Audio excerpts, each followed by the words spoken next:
Hi, welcome to today's tutorial on how to use Binfer to send large files via a link. Once you create an account and you're logged into the app, go to the very top left of your screen, click New, then click Link. This screen will pop up. It looks kind of like an email. And this is where you fill in the information to let your recipient know what they're getting. Subject is where you can identify the files you're transferring, and you can clarify things with additional details in the comments section.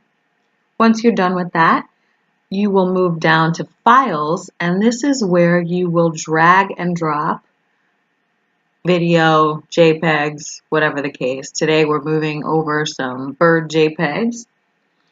And once you're done dropping in your files, you go back up to the left, and there's a plus sign.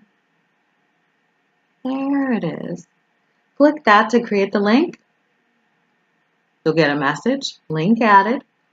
You can copy the link by clicking the symbol next to the left facing arrow, and you can paste that wherever you like in an email, for instance.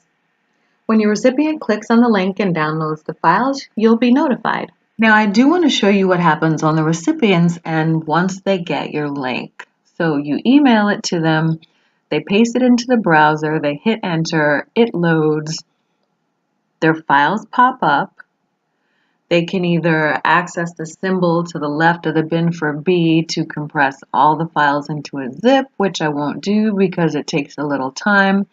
But I do want to access just one image to show you how easy and simple it is to access the files. Easy, right? That's it.